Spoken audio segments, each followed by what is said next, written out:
Menantu Super. Bab 5871 sampai 5880. Bab 5871.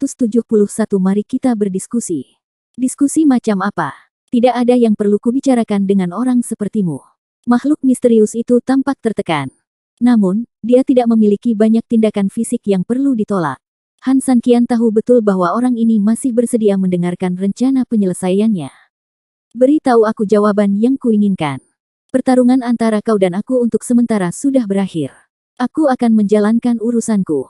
Kamu punya cukup waktu untuk memikirkan cara menangani kapak pangu di tanganku. Tunggu, aku selesai. Bagaimana kalau kita terus berjuang? Faktanya, Han Sanqian membuat syarat ini, dan tentu saja bisnis lebih penting. Meskipun orang ini takut dengan kapak pangu miliknya, unta kurus lebih besar dari kuda. Jika dia benar-benar ingin membunuhnya, Han Sanqian tahu betul bahwa itu akan memakan waktu lebih lama. Tentu saja, tidak butuh waktu lama untuk memenangkan orang ini. Kedua, hal ini sebenarnya membuat makhluk misterius mundur. Ayo bertarung lagi nanti. Tidak ada yang kalah sekarang, dan monster itu secara alami akan turun tangga. Apa yang ingin kamu ketahui? Monster itu tidak menjawab secara langsung apakah dia akan menerima lamaran Han Sanqian, tetapi jawabannya sepertinya melunakkan sikapnya dalam beberapa hal. Apakah kamu pernah melihat orang-orang di dunia ini? Han Sanqian bertanya. Makhluk misterius itu berpikir sejenak, saya telah melihat banyak orang, saya tidak tahu siapa yang Anda tanyakan. Jawaban ini membuat Han Sanqian sangat bersemangat. Orang-orang lebih sering melihatnya, yang berarti skenario terburuk tidak benar-benar terjadi. Banyak orang, kemungkinan besar Su Yingxia dan sekelompok orang. Apalagi pemandangan monster itu juga membuat Han Sanqian sangat bersemangat. Dia melihatnya, jadi secara teori dia tidak menyerang orang-orang ini, yang berarti keselamatan Su Yingxia dan yang lainnya sebenarnya terjamin. Pemimpin di antara mereka adalah seorang wanita, dan seharusnya ada wanita lain yang bersamanya. Pernahkah Anda melihatnya? Di mana itu? Siapakah saya yang harus menjawab Anda? Makhluk misterius itu berkata dengan nada menghina. Perlakukan saja seperti itu, aku berhutang budi padamu. Jika kita bertarung di masa depan, kamu bisa mengajukan permintaan kepadaku di medan perang. Bagaimana menurutmu? Makhluk misterius itu mendengus dengan nada menghina, untuk bertarung denganmu, persyaratan apa yang saya perlukan? Maksudmu aku masih memerlukan beberapa persyaratan khusus untuk memenangkan hatimu. Menurutmu aku ini apa? Han Sanqian menghadapi kemarahan dan penghinaan terhadap makhluk misterius itu tanpa rasa tidak sabar. Dia tersenyum lembut, saya hanya memberi Anda perlakuan istimewa. Anda tidak harus menggunakannya. Kalau-kalau, maksudku untuk berjaga-jaga, kamu menganggap kapak panguku mengganggu, dan bukan tidak mungkin aku tidak menggunakan kapak pangu untuk sementara waktu. Mendengar hal tersebut, makhluk misterius itu jelas masih sedikit ragu. Ia benar-benar kesal dengan kapak pangu milik Han Sanqian. Jadi, jika ada syarat bagi Han Sanqian untuk melepaskan benda itu, kondisinya sangat bagus. Belum lagi menang tanpa paksaan, jika saatnya tiba, biarkan dia tidak menggunakan kapak pangu sebentar, dan aku bisa menggunakan waktu singkat ini untuk mengalahkannya secara langsung. Lalu, dengan ganas dia mengeluarkan nafas yang tidak sedap. Memikirkan hal ini, monster itu menjadi santai sedikit, saya selalu memandang rendah orang. Saya tidak peduli dengan wanita, apalagi wanita mengambil wanita lain. Jadi, pertanyaan Anda, saya tidak bisa menjawab Anda. Kamu bertanya yang berikutnya. Mendengar jawabannya, meski tidak ada jawaban yang dibutuhkan Han Sanqian. Namun hal itu membuat Han Sanqian cukup senang. Setidaknya jawaban monster itu menunjukkan bahwa ia menerima pertanyaan Han Sanqian. Lalu dia bisa mengajukan pertanyaan yang lebih penting. Baiklah, tidak masalah jika kamu tidak bisa menjawab pertanyaan ini. Kalau begitu, bisakah kamu memberitahuku, di mana mereka sekarang? Selama kamu menemukannya, itu saja. Lagi pula, setelah terbang ke sini begitu lama, sepertinya tidak ada orang lain di sini. Terlebih lagi, tidak ada orang lain di buku 8 kehancuran. Kamu mau menemukan tempat ini? Sekelompok orang. Bab 5872, menyakiti harga diri orang. Han Sanqian tidak bisa menahan diri untuk tidak memutar matanya. Bukankah ini omong kosong? Jika dia tidak ingin tahu, mengapa repot-repot bertanya? Tidak. Tepatnya, dia tidak berhenti menanyakan pertanyaan ini sejak dia bertemu dengan makhluk misterius ini. Han Sanqian menahan amarahnya dan berkata, apakah kamu mencoba mengulur waktu bersamaku? Setelah dimarahi, makhluk misterius itu terhenti sejenak. Namun, setelah melihat lebih dekat kapak pangu di tangan Han San Qian, dia memilih untuk menahan amarahnya. Aku hanya bertanya lebih banyak padamu, karena dari sudut pandangku, kamu mungkin tidak mau pergi ke kelompok orang ini. Orang-orang itu adalah saudaranya. Bagi Han San Qian, bagaimana mungkin dia tidak mau pergi? Temukan sekelompok orang ini. Kamu hanya perlu memberitahuku di mana mereka berada, desak Han San Qian. Dia hanya punya sedikit kesabaran, dan dia benar-benar kelelahan. Oke, selama kamu tidak menyesalinya. Makhluk misterius itu selesai berbicara dan melirik ke belakangnya. Di belakangku, ada mekanisme. Saat mekanisme itu bergerak, dinding akan membuka pintu. Jika waktunya tiba, kamu masuk melalui gerbang dan berjalan jauh ke dalam, yang kedalamannya sekitar beberapa kilometer, dan kamu akan mencapai ujung jalan. Pada saat itu, setelah menemukan pintu masuk baru di dekat akhir, kamu bisa cari pintu masuk baru di dekat sini. Setelah masuk melalui pintu masuk baru, kamu dapat menemukannya. Han San Qian mengerutkan kening ketika mendengar ini. Dia tidak pernah berpikir bahwa lingkarannya akan begitu rumit. Namun, ini rumit. Selama mereka bisa menemukan Su Yingxia dan yang lainnya, tidak ada lagi yang penting. Memikirkan hal ini, Han San Qian memandang makhluk misterius itu dan berkata dengan lembut, "Sekarang, nyalakan mekanismenya." Han San Qian tidak sepenuhnya yakin dengan apa yang dikatakan makhluk misterius itu, atau mungkin, mengenai beberapa perkataan orang ini, Han San Qian adalah bersikaplah skeptis. Dia telah menggunakan kapak pangu untuk membunuhnya, dan Han San Qian juga takut orang ini akan menipunya dan menipunya untuk membuka suatu mekanisme, dan kemudian orang ini akan memukulnya dari belakang, dan dia akan berada dalam kesulitan. Saya hanya bisa mengandalkan pangu aks untuk berbuat curang. Jika saya masih terluka, maka semuanya akan benar-benar berakhir, dan keuntungan yang diperoleh dengan menyontek akan hilang. Han San Qian tidak sebodoh itu, apalagi melakukan kesalahan bodoh seperti itu. Makhluk misterius itu juga jelas tercengang. Saya khawatir dia sendiri tidak menyangka bahwa Han San Qian menanyakan alasan ini, dan dia menjawab untuk alasan ini, dan dia sebenarnya meminta dirinya untuk membuka pintu. Dari sudut pandang konvensional, bukankah seharusnya dia terburu-buru dan mengendarainya sendiri? Namun makhluk misterius itu bisa membaca pikiran, dan Han San Qian tidak menyembunyikan kecurigaannya. Oleh karena itu, makhluk misterius itu dengan cepat memahami artinya, berbalik, dan meraba-raba dinding di sebelahnya. Dalam sekejap, dia berhenti, lalu kepalanya terbentur entah kemana. Terdengar suara gemuruh, seolah-olah ada gempa bumi di dalam gua, dan debu berjatuhan dengan liar.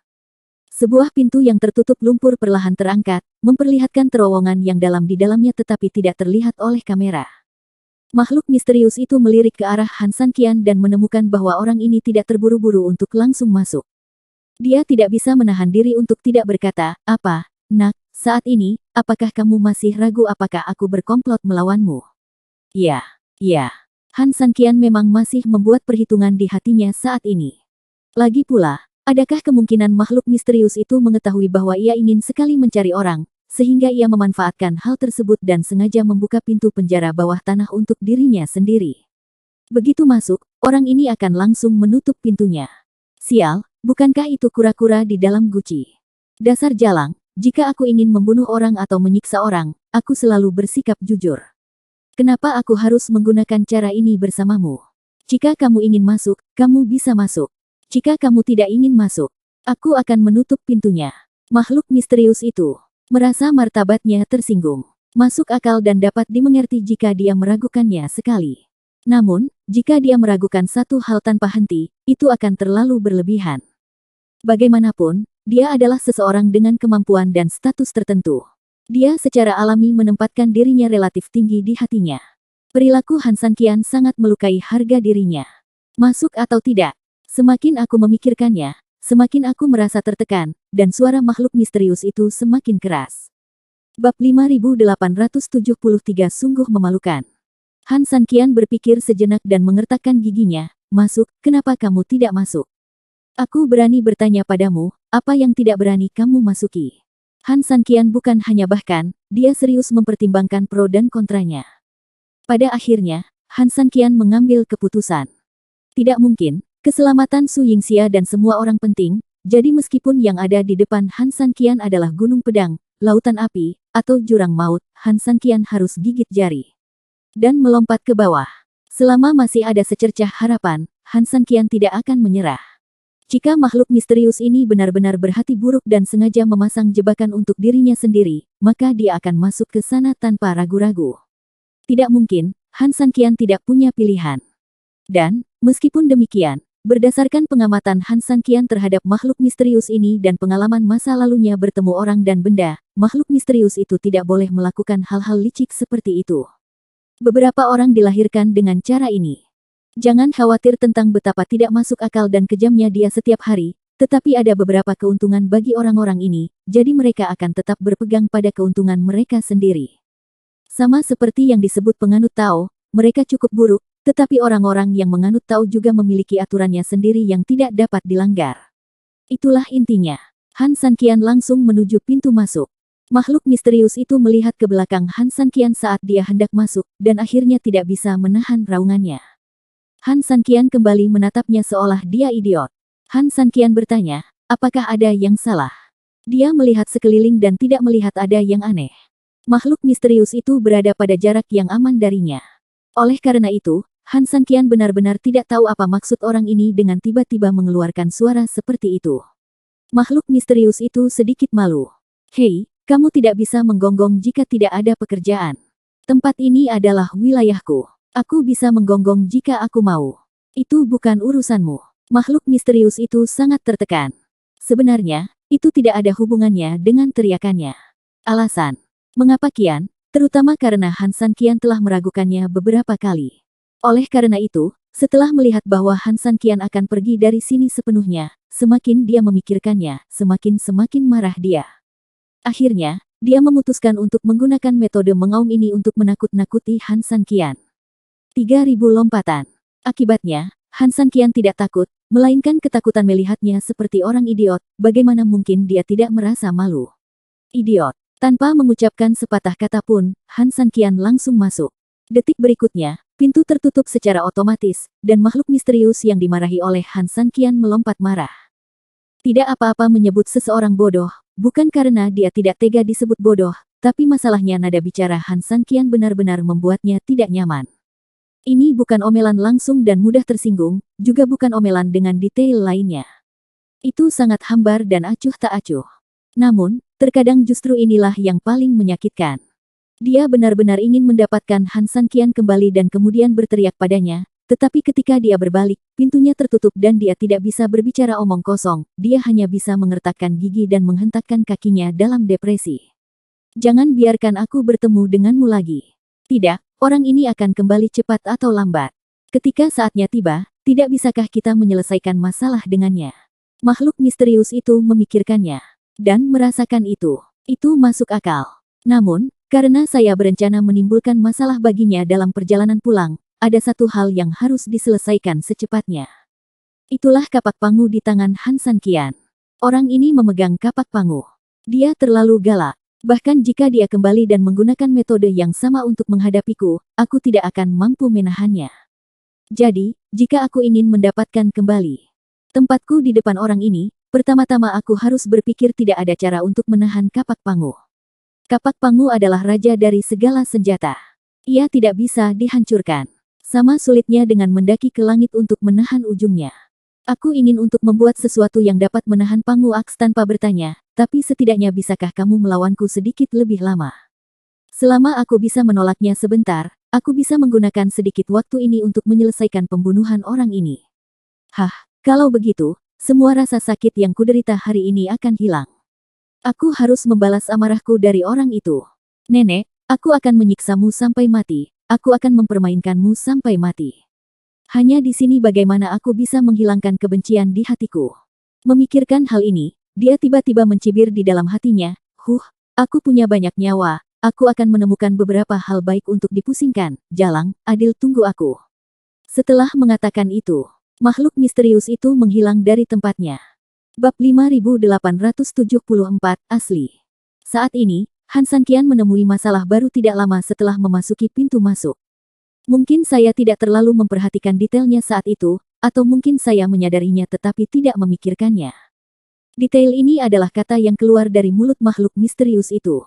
Dalam. Apa yang mendalam? Artinya di dalam pintu masuk ini ada terowongan yang mengarah ke bawah, jadi dalam. Kalau jalan normal, harusnya lebih panjang. Oleh karena itu, apa yang ditempatkan di depan Han Sanqian sebenarnya adalah sebuah terowongan yang mengarah ke bawah dengan sudut 45 derajat. Orang baik, yaitu Han Sanqian bereaksi cukup cepat dan memiliki tingkat kultivasi yang lebih tinggi. Jika dia adalah orang biasa, dia mungkin harus terjun langsung ke terowongan gelap ini setelah hanya mengambil 2 langkah. Kemudian, karena kekuatan lereng, ia langsung turun. Kedalamannya beberapa ribu meter, dan meskipun tidak vertikal, mungkin tidak menimbulkan bahaya fatal bagi manusia, tapi kalau dipikir-pikir, pantat ini setidaknya harus terbakar karena gesekan. Han Sanqian mengambil 2 langkah ke dalam dan tiba-tiba berhenti. Tidak, saya cukup meluncur ke bawah saja. Ini menghemat waktu dan tenaga. Mengapa saya harus terus berjalan? Bukankah hanya akan terjadi lebih banyak gesekan? Ketika saatnya tiba, bukankah cukup menggunakan Zenki saja untuk melawan? Begitu dia memikirkannya, Han Sanqian dengan tegas membangkitkan ledakan energi nyata, dan kemudian melompat menuju terowongan. Terowongannya sangat licin dan terlihat seluruhnya terbuat dari tanah, namun sehalus lantai semen, ditambah dengan penyelaman inersia, Han Sanqian dapat melesat lurus ke bawah seperti mobil tanpa gaya luar. Aneh. Jika Su Yingxia dan yang lainnya mencari tempat untuk bersembunyi, terowongan tadi sudah cukup bagi mereka untuk bersembunyi. Apakah perlu turun ke sini? Semakin jauh dia meluncur ke bawah tanah, semakin rumit masalah Han Sanqian. Pikiran menjadi. Salah satunya mungkin sangat membosankan, dan kedua adalah Anda baru menyadari berapa panjang terowongan selama proses meluncur. Mungkinkah mereka juga bertemu dengan makhluk misterius itu, dan kemudian mereka tidak mampu mengalahkan makhluk misterius itu dan terpaksa melarikan diri ke dalam? Meskipun kemungkinan ini ada, jika dipikir-pikir dengan hati-hati, Anda sebenarnya akan menemukan bahwa kemungkinan ini adalah sebenarnya yang tinggi dan rendah itu keterlaluan. Ini itu terlalu dibuat-buat dan terlalu banyak variabel. Lagi pula, pertama-tama, jika ini masalahnya, maka dengan karakter makhluk misterius itu, aku khawatir dia bahkan tidak perlu bertanya pada dirinya sendiri, dia sudah mengatakannya sendiri. Misalnya cari siapa? Haha, aku baru saja membunuh mereka. Bukankah ini langsung menambah ejekan? Makhluk misterius itu pasti akan melakukan ini, dan Han Sanqian menjaminnya dengan kepribadiannya.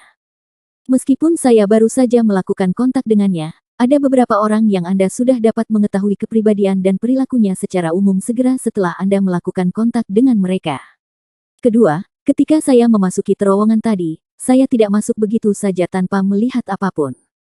Dia mengamati sekelilingnya dengan cermat dan tidak menemukan jejak kaki atau penampakan banyak orang yang menginjak-injaknya. Namun, jika banyak orang yang turun dari sana, pasti akan ada jejak yang tertinggal di tanah pada platform kosong di atas. Misalnya jejak kaki, atau kalaupun jejak kaki itu terhapus, pasti meninggalkan banyak jejak. Tapi tidak ada apapun di atas. Oleh karena itu, berbagai faktor sebenarnya mengesampingkan kemungkinan tersebut. Wow! Tepat ketika Han Sanqian sedang banyak berpikir, tiba-tiba terdengar suara dari punggungnya. Terowongan mulai tidak mulus lagi. Ada beberapa balok tanah atau batu muncul di koridor. Begitu Han Sanqian meluncur ke bawah, benda-benda ini secara alami mulai menyerangnya. Atau mereka menyebar sendiri dan membuat keributan. Namun ini tidak penting, yang penting hal-hal ini mengingatkan diri saya bahwa saya hampir mencapai ujung terowongan. Memikirkan hal ini, Han Sanqian buru-buru mengaktifkan energinya dan dengan cepat memperlambat kecepatannya. Setelah itu, dalam waktu kurang dari 10 detik, Han Sanqian secara resmi menyentuh tanah dengan kakinya dan mencapai garis finish. Saya khawatir tempat ini sebenarnya kedalamannya beberapa ribu meter dari permukaan tanah, karena di sini tidak hanya sangat gelap, tetapi yang terpenting, juga sangat dingin. Dari segi fisik, Han Sanqian merasa itu tampak seperti tempat tinggal orang di bawah sana. Tinggal di tempat seperti ini bukan berarti bertahan hidup, namun jika ingin berlindung di tempat seperti itu akan sangat sulit. Menurut apa yang orang itu katakan, seharusnya ada mekanisme di dekat sini. Jika kamu membuka pintunya, kamu dapat menemukannya. Bab 5875, Tempat Kerumunan. Ketika Han Sanqian memikirkan hal ini, dia tidak peduli dengan dingin dan kelembapan yang parah di sini. Kemudian dia dengan cepat mulai mencari-cari. Api langit juga muncul dengan tepat, menerangi sekeliling Han Sanqian. Tempatnya tidak besar, hanya sekitar 6 atau 7 meter persegi, seperti rumah kecil. Han Sanqian menjelajahi banyak tempat di dalamnya, tetapi dia tidak pernah menemukan sesuatu yang aneh atau seperti ada mekanismenya. Han Sanqian juga mencari di tanah secara khusus. Tidak ada jejak kaki atau jejak lain yang relatif membingungkan di tanah. Hal ini semakin membuktikan dugaan Han Sanqian sebelumnya bahwa tempat ini sepertinya tidak banyak orang yang lewat. Sial, wanita jalang itu tidak benar-benar berkomplot melawanku, kan? Berdasarkan semua yang dia alami selama ini, Han Sanqian merasa tempat ini benar-benar seperti penjara bawah tanah. Lihat, Han Sanqian telah turun begitu jauh sekarang. Jelas sangat sulit untuk naik. Sama seperti septic tank di bumi, ini kurang tepat. Jika ini terowongan, bukankah lebih baik jika terowongan itu tegak lurus? Setidaknya, jika orang yang dipenjara ingin naik, kesulitannya akan meningkat pesat. Meskipun tidak mungkin bagi orang biasa untuk mendaki sudut 45 derajat ini hingga kedalaman seperti itu, namun memang sangat sulit bagi orang yang memiliki kultivasi untuk menahan orang di dalamnya. Dari pintu masuk saat ini hingga akhir, ini seperti seseorang yang menusukkan sumpit ke dalam dua kentang. Apa gunanya Dungeon didesain seperti ini? Tidak terpikirkan bagi Han Sanqian untuk mematahkan kepalanya dengan pikiran yang begitu cerdas. Oleh karena itu, Han Sanqian masih tidak ragu bahwa makhluk misterius itu berencana melawannya. Jadi, apakah Anda gagal memeriksanya dengan cermat? Memikirkan hal ini, Han Sanqian terus mencari lagi. Terlebih lagi, dia mulai mendekatkan cakupan pencariannya ke sisi yang belum pernah dia cari sebelumnya.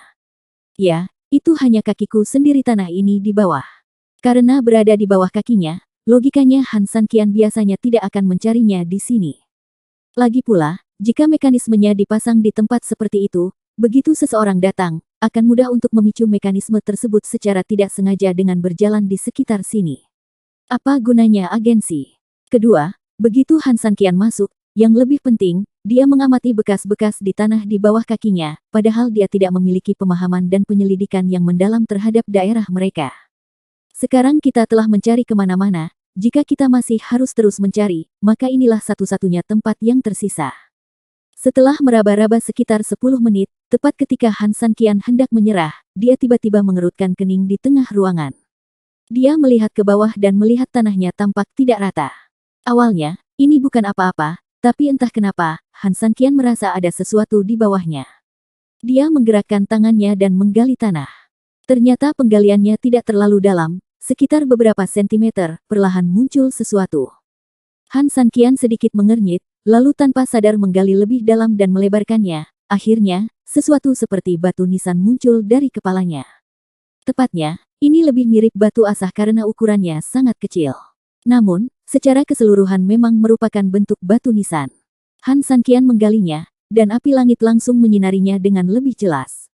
Han Sanqian menunduk dan melihat ada 8 karakter di dalamnya. Han Sanqian tidak bisa menahan cemberut. Apa yang terjadi? Keluarga mayat adalah tempat yang penting, tak seorang pun boleh masuk. Kamu bilang itu batu nisan, tapi tidak ada tulisan di batu nisan di atasnya. Bahkan tidak ada nama pemiliknya. Batu nisan aku menulis 8 kata ini untukmu. Namun memang bentuknya seperti batu nisan, sebesar batu asahan. Yang lebih penting adalah ketika Han Sanqian menariknya keluar dari lumpur, seluruh ruangan mulai bergetar, dinding di depannya runtuh dengan hebat, dan pintu batu perlahan naik. Bab 5876 Tempat Tersembunyi. Pintu batu itu sangat kecil, dan terlalu banyak tanah yang menyembunyikannya di luar, jadi jika tidak terbuka secara tiba-tiba, sejujurnya, akan sulit bagi orang luar untuk menemukannya. Sekalipun Han Sanqian menggunakan energi aslinya untuk membuka kesadarannya, akan sulit menemukan pintu kecil dengan ketebalan minimal puluhan sentimeter, yang sebenarnya hanya berdiameter 70 hingga 80 cm dan lebar 40 hingga 50 cm. Apalagi lokasinya sangat berbeda dengan pintu sebelumnya. Posisi sebelumnya dari bawah langsung ke atas yang berbentuk pintu asli, namun sekarang pada dasarnya dari posisi tengah. Dalam arti yang tepat, sekarang lebih mirip jendela, tetapi secara keseluruhan jauh lebih besar daripada jendela biasa. Itu dia. Han Sanqian tidak terburu-buru untuk masuk. Dia memegang tanda itu di tangannya dan terus mengamati. Keluarga jenazah adalah tempat yang penting, tidak ada pemalas yang diizinkan masuk. Apa maksudnya ini? Secara harafiah sebenarnya ini berarti agak menakutkan, pada dasarnya merupakan tempat pemakaman jenazah, dan beberapa jenazah dengan faktor risiko yang relatif tinggi dikuburkan di dalamnya, sehingga orang luar tidak boleh masuk begitu saja. Jadi, tanda ini lebih terlihat seperti peringatan, datang untuk memberitahu orang lain agar tidak membobolnya sesuka hati. Tapi itu kurang tepat. Kalau di dalamnya hanya ada mayat, lalu kenapa menurutmu makhluk misterius itu adalah manusia? Ya, aku bertanya padanya apakah dia pernah melihat sekelompok orang, dan inilah jawaban monster itu. Jadi, di mata makhluk misterius itu, yang dia maksud secara alami adalah ada seseorang di dalam. Dari sudut pandang ini, Han Sanqian harus mempercayainya. Dengan kemampuannya, mustahil baginya untuk menganggap hantu sebagai manusia, ia tidak begitu pelit sehingga tidak bisa membedakan hal-hal tersebut. Oleh karena itu, melihat kembali merek ini, beberapa makna di dalamnya sebenarnya dapat dipahami sepenuhnya.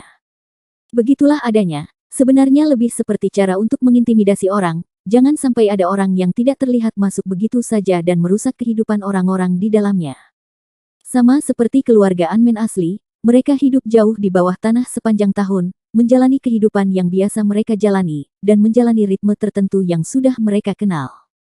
Oleh karena itu, meskipun kehidupan seperti itu sebenarnya sangat sulit dalam arti sempit, mereka selalu menanggung semuanya secara diam-diam dalam kebiasaan tertentu.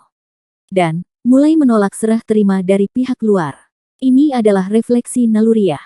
Penolakan kebiasaan terhadap hal-hal baru dan perubahan.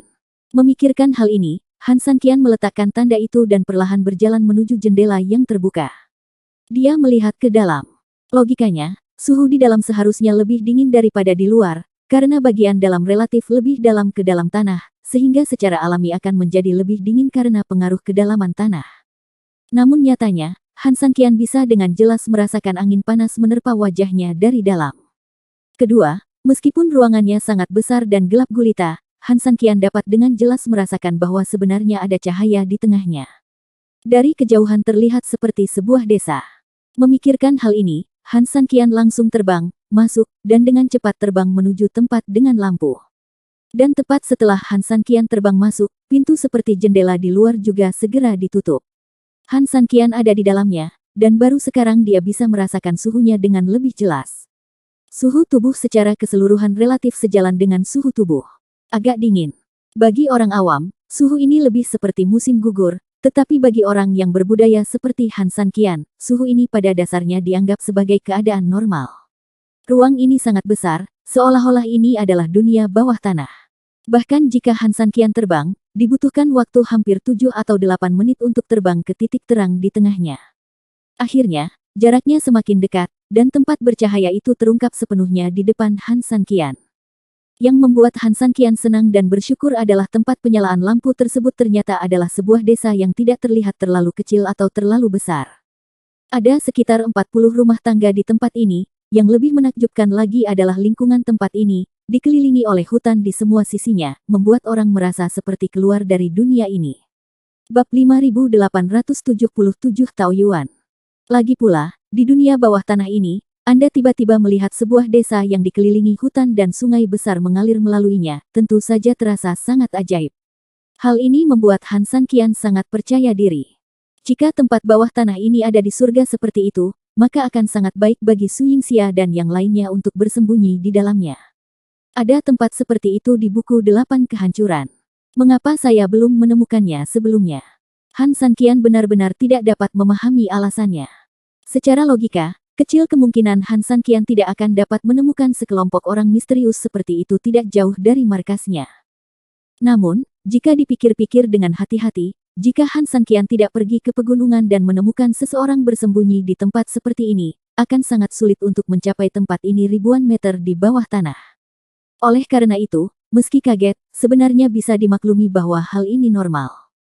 Memikirkan hal ini, Han Sanqian melihat ke desa, samar-samar dia bisa melihat banyak orang sibuk di desa.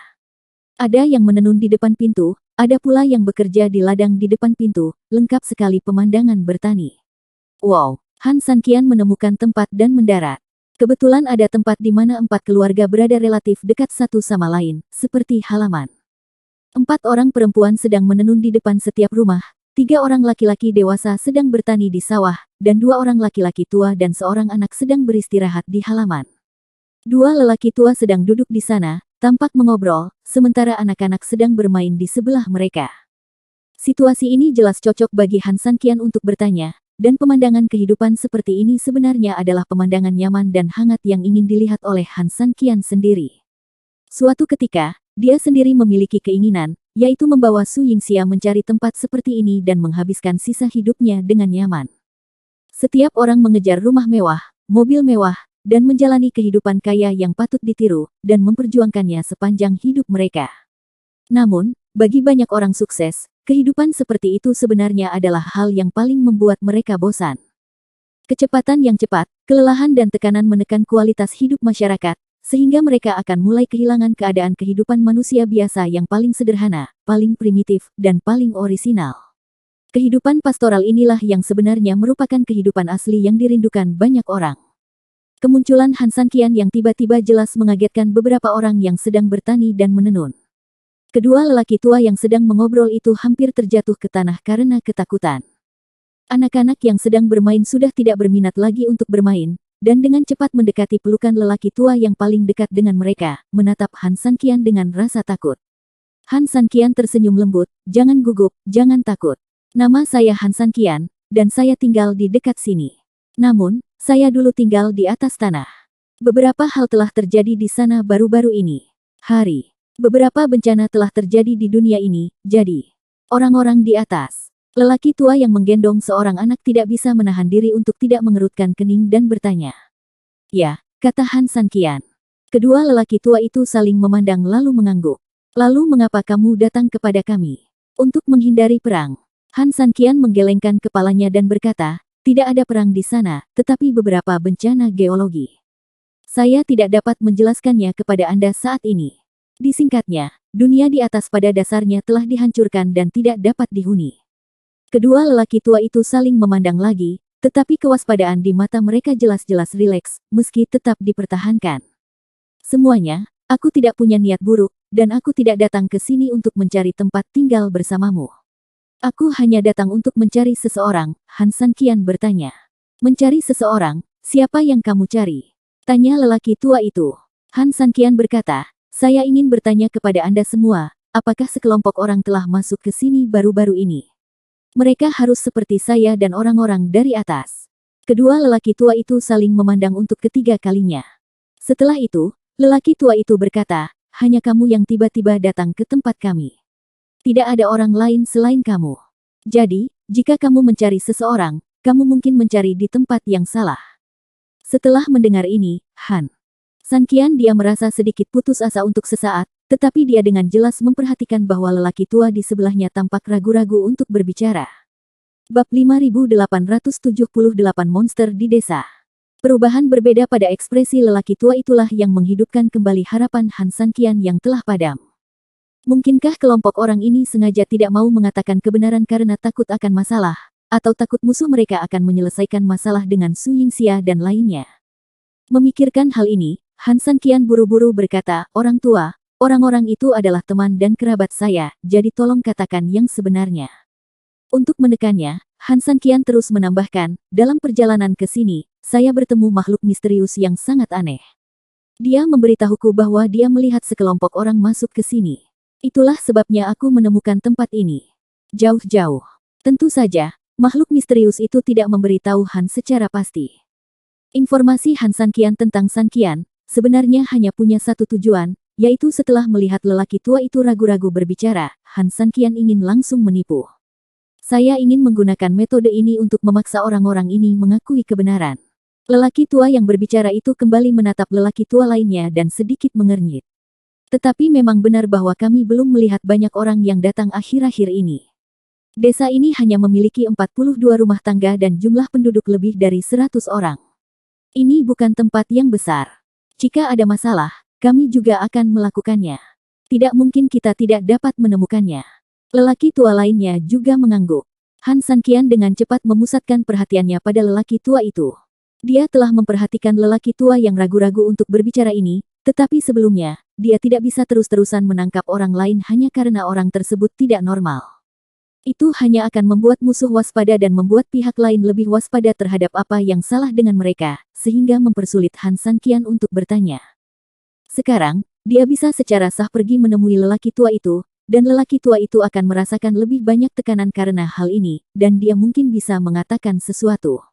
Merasakan tekanan yang dibawa oleh tatapan Han Sanqian, dia berpikir sejenak dan berbicara.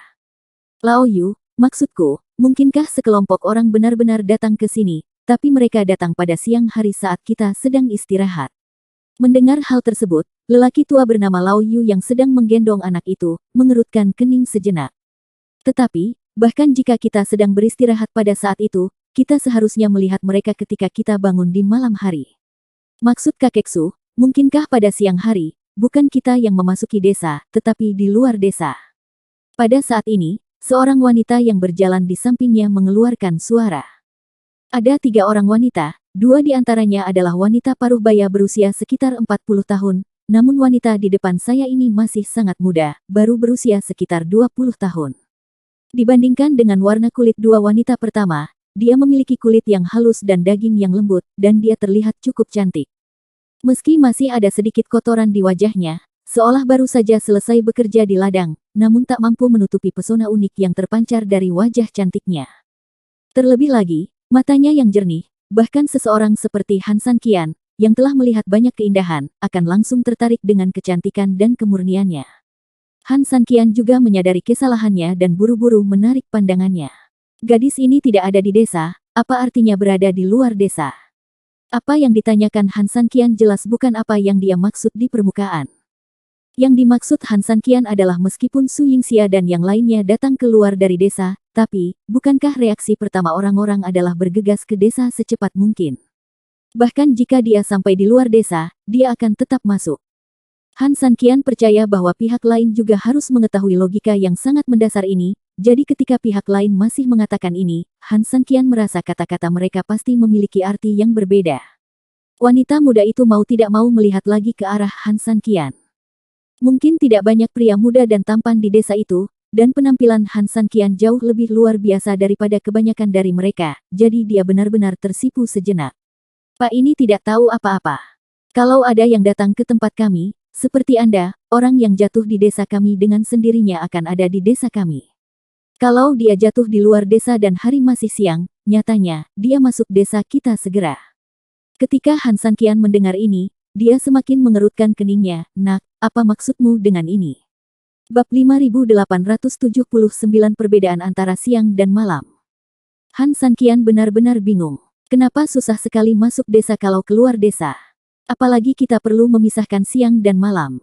Ini sangat tidak masuk akal dan sulit dipercaya. Sekalipun ada penghalang di desa pada siang hari, jika Anda jatuh keluar desa pada siang hari dan tidak bisa masuk, setelah penghalang itu menghilang di malam hari, Su Yingxia dan yang lainnya tidak akan bisa datang. Di dalam, Tuan, Anda baru saja datang ke desa dunia tersembunyi, jadi Anda mungkin tidak tahu banyak tentang desa dunia tersembunyi. Tetapi Anda pasti melihat sesuatu yang aneh tentang desa kami, kan? Oh, Han San Qian bertanya. Si cantik kecil dengan lembut menunjuk ke langit. Han San Qian mengikuti pandangannya dan terkejut menemukan bahwa di bawah kegelapan di atas kepalanya, ada bulan sabit yang tergantung di atasnya. Si cantik kecil tersenyum, kamu juga melihat bulan, yang artinya ini malam. Tapi kamu tahu, kita semua berlatih di malam hari, bukankah menurutmu itu aneh? Ketika dia mengatakan ini, Han San Qian memikirkannya dengan hati-hati dan menyadari memang ada beberapa tempat yang aneh. Menurut logika normal, di tempat seperti ini kebanyakan orang bekerja saat matahari terbit dan beristirahat saat matahari terbenam. Tapi sungguh tidak biasa di sini, kami justru bekerja di malam hari. Namun, yang lebih mengejutkan Han San Qian adalah ada bulan di tempat ini. Bukankah tempat ini adalah ruang bawah tanah? Lalu kenapa ada bulan di sini? Terlebih lagi, ketika dia datang, Han San Qian juga mengamati dunia di sini. Saat itu gelap gulita, dan satu-satunya cahaya datang dari desa. Mengapa yang disebut bulan tiba-tiba muncul ketika kita sampai di sini? Sebenarnya ini tempat yang aneh di desa. Kami bekerja di malam hari, tapi sebenarnya kami terpaksa melakukannya karena di siang hari. Si cantik kecil ingin terus berbicara, tapi saat ini, dia disela oleh lelaki tua bernama Lao Yu menyela. Budak kecil, jangan katakan apapun. Jangan mengungkapkan terlalu banyak tentang desa kepada orang luar. Ya, si cantik kecil melirik Han San Qian lagi. Sepertinya dia ingin mengatakan sesuatu kepada Han San Qian, tapi di depan Lao Yu, dia tetap memilih tutup mulut. Han San Qian tahu pasti ada banyak cerita dan detail di dalamnya. Namun, untuk saat ini, kecil kemungkinannya dia bisa bertanya di depan lelaki tua ini. Han Sanqian tidak ingin memaksakan diri dan tersenyum, kalau begitu bisakah aku tinggal di sini sementara dan menunggu sampai fajar sebelum pergi mencari seseorang di luar desa. Han Sanqian ingin menunda waktu, dan juga ingin tinggal dulu dan memanfaatkan kesempatan alasan lama ini hilang. Saya akan menanyakan keindahan kecil ini lagi. Matanya yang jernih menunjukkan bahwa dia bukanlah orang yang ribet, jadi jika dia ingin bertanya, dia tidak akan terlalu ikut campur dan akan menceritakan banyak informasi orang dalam kepadanya. Oleh karena itu, Han Sanqian melakukan ini. Kedua lelaki tua itu saling memandang dan tampak enggan. Pada saat ini, si cantik dan budak kecil berbicara. Kakek Yu, kakek Su, tidak realistis mengusirnya untuk tinggal di luar desa saat ini. Jika tidak, biarkan dia tinggal di desa untuk sementara waktu. Han Sanqian diam-diam bahagia. Sama seperti Han Sanqian sudah kuduga. Xiaonu relatif berpikiran sederhana dan baik hati. Oleh karena itu, tidak ada salahnya menanyakan beberapa detail padanya. Memikirkan hal ini, Han Sanqian buru-buru mengeluarkan beberapa ramuan dan makanan dari cincin luar angkasa, dan berkata, "Jangan khawatir, saya tidak hidup sia-sia. Ini hanya biaya untuk tinggal di sini. Sedikit terimalah kebaikan kecilmu. Aku akan pergi sendiri segera setelah fajar menyingsing tanpa mengganggumu." Kedua lelaki tua itu saling berpandangan lagi, dan lelaki tua bermarga Su berkata, "Bagaimana kalau menahannya di sini? Ayo kita tinggal suatu malam. Menurutku pemuda ini bukan orang jahat." Lao Su berbicara, Lao Yu memikirkannya dengan hati-hati dan berkata, "Oke, kalau begitu, kami tidak akan menerima barang-barangmu, jadi kamu bisa tinggal di sini untuk sementara. Hanya satu malam, tapi..." "Hanya apa?" "Tetapi tidak ada kamar tambahan di desa, hanya Xiaonu yang memiliki keluarga kecil, tetapi dia adalah satu-satunya gadis di keluarganya, jadi..." "Lao Anda melihat Xiaonu." Bab 5880, Manusia Kesepian. Han Sanqian juga memandang Xiao Tao dengan sedikit malu. Jelas yang dimaksud Lao Yu adalah jika dia ingin menginap satu malam, semuanya tergantung keinginan Xiaonu. Jika Xiaonu tidak mengizinkannya, maka tidak peduli apa yang dia katakan hari ini, saya khawatir akan sulit baginya untuk melakukannya. Tinggal, harus turun. Lagi pula, apa yang mereka maksudkan sangat jelas, dan alasannya masuk akal. Tidak ada tempat tinggal lain di desa ini. Oleh karena itu, kunci dari pertanyaan tersebut sekarang terletak pada jawaban Xiaonu.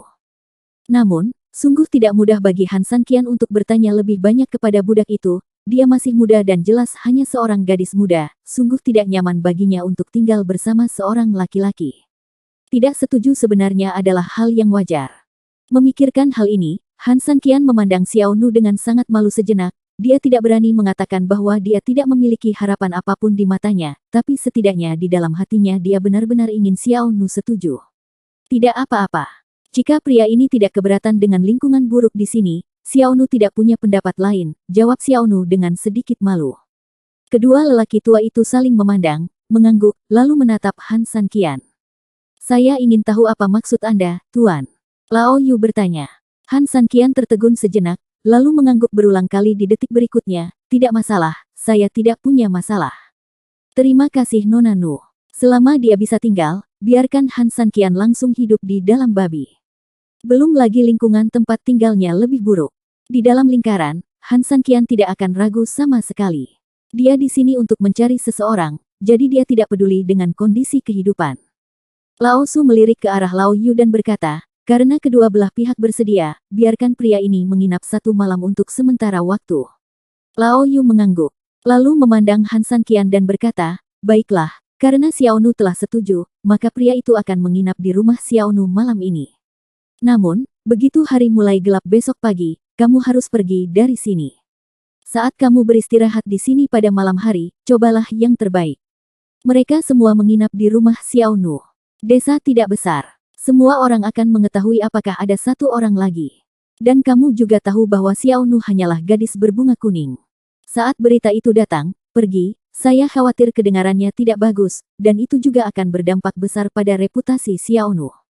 Han Sanqian mengangguk dan berkata, "Jangan khawatir, saya tidak akan berpindah-pindah pada malam hari, saya hanya akan tinggal di sini."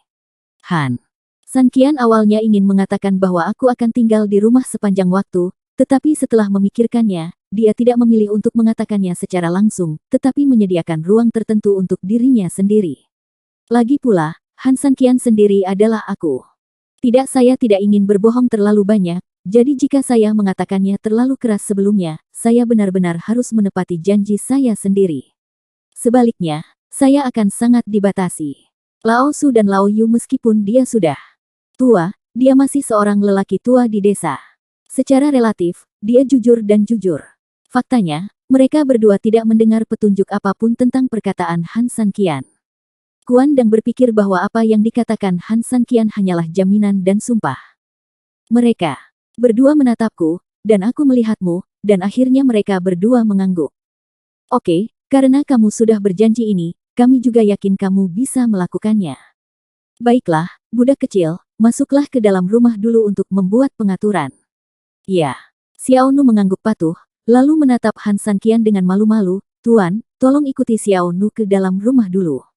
Han San Qian mengangguk, mengikuti budak kecil itu, dan masuk ke dalam rumah. Rumah itu tidak besar, itu adalah pondok jerami khas di pedesaan. Begitu dia masuk, di dalamnya cukup miskin.